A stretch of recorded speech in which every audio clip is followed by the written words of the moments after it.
What's going on, guys? It's a saab story here again, bringing you another video here. So today I have a special day here. I'm in my beautiful NG95 on my way to Doylestown, Pennsylvania. So I have something very special happening. I bought another saab, and this one is pretty special. So if some of you may know, there was a video put out by a YouTube channel called Petrolicious in like 2014. They did a video called Built to Last. This was with a guy named Jordan Melville. He had a 1989 Saab 900 SPG, and you know, they did a segment on his car. So basically, I've been watching that video since 2014 when it came out, when I first started liking saabs. I actually had the thumbnail of that video is my background on my computer screen, and I love that car so much.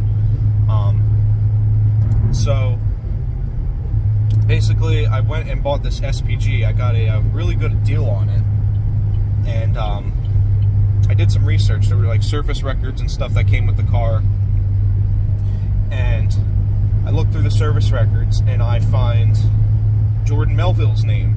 I'm like, no way, because I recognize his name because I've watched that video a lot of times, and I just recognize the name. So I looked up the VIN and everything. I looked up his name, and then I saw the video of the car. I'm like, oh my god, this is that car. And I was like, this car was in Utah in that video, and now it's in Pennsylvania. I couldn't even believe it. I was like, you know, like, this car that I've wanted for so many years, that I told myself I was going to get an SPG like this, is now mine. So, pretty cool story. I'm going to have a tow truck driver meet me there. We're going to drive it back, or he's going to tow it back. It needs a clutch line. The clutch line popped at the fitting, so it doesn't have a clutch right now. But yeah, basically when I found that out, I was ecstatic, and I couldn't even believe it, because, you know, it's just weird how things work, you know. I told myself that I was going to get an SPG just like that all those years. I had that as my computer screen, and this is actually going to be my car now.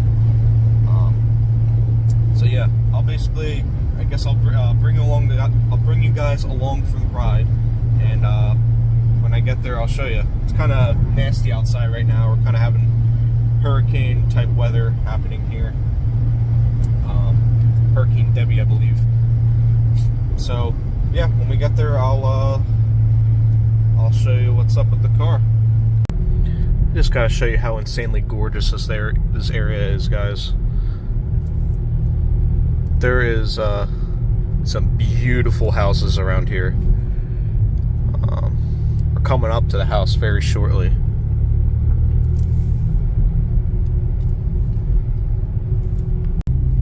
Look at this. I don't even know if you can see. That is insane. This is a beautiful area. Definitely a lot of money around here, for sure. Look at that lake. Private lake. Just all these beautiful entrances to these houses. Alright. Here we are. Car is up here.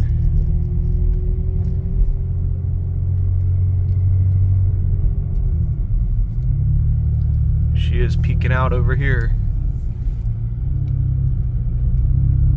Ah, look at her, guys. Ain't that a sight? It's gorgeous. Alright, here she is. This car is actually in really good shape. I'm definitely not a fan of the brown Super Aero wheels. To me that looks kind of ugly. But it's been sitting out here for a bit. The paint's in really good shape, I could tell. It just needs a good cleanup, and definitely will come around. Owner also threw in a set of louvers, which I could not believe. So I will take it.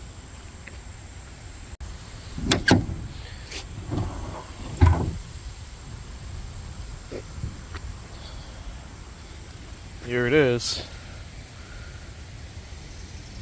It's got a Swedish Dynamics T3 T4 hybrid turbo.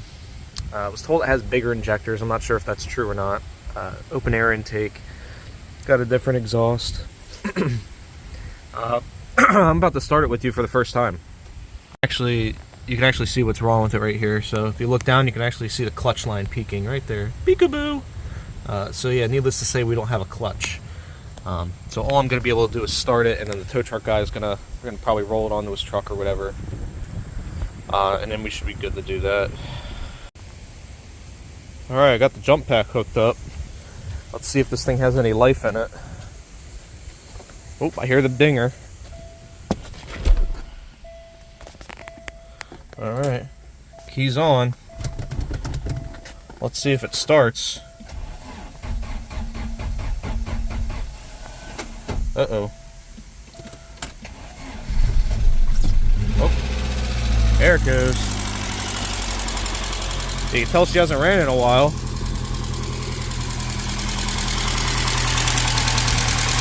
Got a lifter tap going on there.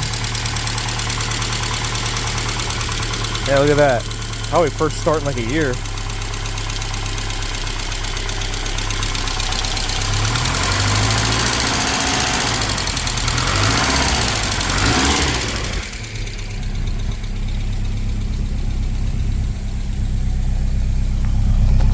Yeah. That's a shame. So it looks like he got the body kit painted body color. This should be like Edwardian gray, I believe.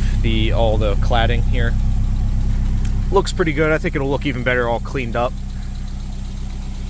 But I am so excited, guys. You have no idea. To have a SPG this rust free, you can see the doors, just no rust. All of this stuff right here, it is in phenomenal shape. The body is in good shape. It looks like it's starting to maybe get a little rusty here. I'll have to probably get this fixed before it gets bad. But I couldn't even begin to explain how excited I am that I got this car, and for the price I did, for so cheap, and it's just in phenomenal shape. Alright guys, there she is. On her way home. I am so excited for this car. This thing is awesome. It's gonna be pretty crappy coming home. It's gonna be nice and rainy and windy, so. Alright guys, so it is now the next day. It's actually pretty nice out now. We finally got the car home. Got home no problem. Didn't get hit by a tree or anything from that storm, so that's good. So first things first, I have the car registered and insured, it's ready to go, but we can't drive it without that clutch. So I got a clutch line from my good buddy Jeff Shore from European Motor Services. Shout out to him. I'm sure a lot of you know him. So I have a clutch line for it. I'm going to start taking some piping out so I can actually get to it, because it's kind of a little bit of a pain. You can actually see the bleeder valve for the slave cylinder. So getting a wrench in there is kind of a pain. So I'm going to remove some tubes here, and we should have a lot better access to it. And it goes around right here to the clutch master cylinder. You can see where my finger is. That should be a lot easier to loosen up. And then hopefully we got a good clutch after we bleed the crap out of it. Alright, so we got the line out here. No longer in there. I had to get a little creative. The fitting's kind of a pain to get to. So what I did, since it was a little rusted, I cut it off, and then I just put a socket over it. Made it way easier to get out. I have our new Pro Parts line here. Good old quality China line. So we're gonna hope it's not bad to get back in. So what I'm gonna do is I think I'm gonna just pull the bleeder out, and I'll make it easier to get a wrench in there, and then hopefully I'll be able to get it tight enough. I know you're probably ideally you want to probably pull the clutch housing cover off, but I really don't feel like doing that right now. But we will see what I can make happen. So yeah, we're gonna try getting that line in, and bleed the clutch, and hopefully we got a good running and driving SPG. Alright guys, it's now the next morning again. It is Sunday morning. I picked the car up Friday. I put the clutch line, and now I'm having issues. So I was bleeding it and bleeding it and bleeding it. I finally got a pedal, and then all of a sudden, pedal went to the floor. It seems like it made a thud noise. So I thought maybe I let the brake fluid get too low, and I did. But ever since then, I have not been able to get a pedal back up. So I'm wondering if I blew the master cylinder or the slave cylinder. So now I get to go over to my parts car and pull the master cylinder off. I'm gonna hope that's what it is, and I'm gonna try bleeding it again. I did go to Harbor Freight and get like a air operated pressure bleeder. I used that for a while and absolutely nothing, no pedal. All that kept coming out was air bubbles, so I'm hoping it's just the master cylinder, because that's an easy repair, and I have a good one handy. I don't want to do a slave cylinder because they're a pain. So we're going to try putting another master cylinder in it and see if I can get it bled. Alright, so here's the engine bay of the parts car. So funny thing, I actually worked on this car. So I used to work at Jeff Shore's shop back in like 2017-ish. And I actually worked on this very car before. I did some clutch stuff, and I actually did put a brand new master cylinder in it at that time. So I'm gonna say that's probably still good. I mean, the clutch works just fine on this car. So I'm gonna pull the master cylinder off of it, and we're gonna put it on the other car and see if we can make it work. Alright guys, so the saga continues with this thing. I put the master cylinder on from the parts car, and no go. So it's still doing the same thing. So at this point, we're gonna need a slave cylinder. I can't actually take the slave cylinder off of the parts car because it's been sitting there for probably like half a year, 8 months. I push the clutch down, the slave cylinder sticks down. So I can't take the one off of that one. So my big shout out to Jeff Shore yet again. Came in on his day off, grabbed me one of his last luck slave cylinders that he has for these cars. They don't make them anymore. And a Sachs throwout bearing, and he gave me the clutch holding tool as well as the depressing tool from Saab, which is really hard to find. So now I'm going to put this slave cylinder in the car, and hopefully, fingers crossed, we're going to have a clutch today, and then we can go for a drive, and then I can worry about getting all this crap off of it. Alright, so finally, I have the new slave cylinder back in. It's all good to go. The car finally has a clutch and it is ready to drive. So we are about to take this girl on its maiden voyage. And hopefully it doesn't die on me, but it runs pretty good, so I think we'll be okay. So let's go on and take her for a drive. Maiden voyage. Hopefully I have enough gas to get to the gas station. Who knows? I don't even know if the sending unit works on this thing or what, but we are going to find out, and hopefully we do not break down. Here we go. My first time driving this car.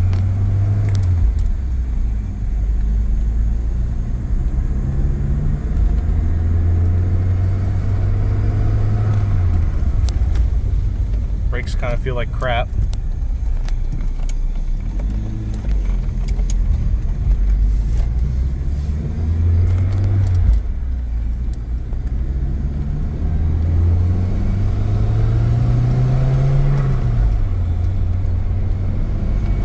So far, so good. Fuel light is now on. So we're gonna just try to limp it over to the gas station. And hopefully we don't die on the way there. But we'll see. Alright, so I did indeed make it to the gas station. Just put 14.5 gallons in it. And so far it seems pretty good. Nothing crazy happening. Just running and driving. I will say this is the most laggiest turbo I've ever felt.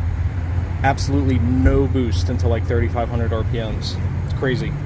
That upgraded the bigger one, the T3 T4 hybrid. So you don't stay in the boost, you're right out of it again. So, but yeah, let's hit the road again. I'm gonna give you guys an example of how laggy this turbocharger is. So I'm in third, go to the floor, nothing, and now it's starting to pull. There you go. Not bad though, it seems to run pretty good.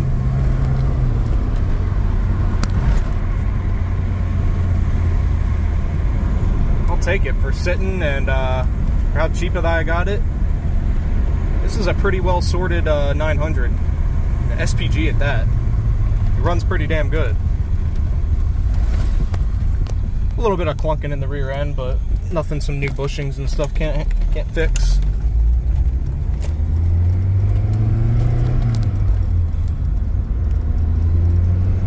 Let's see if it's got anything in second. I don't want to be too hard on it because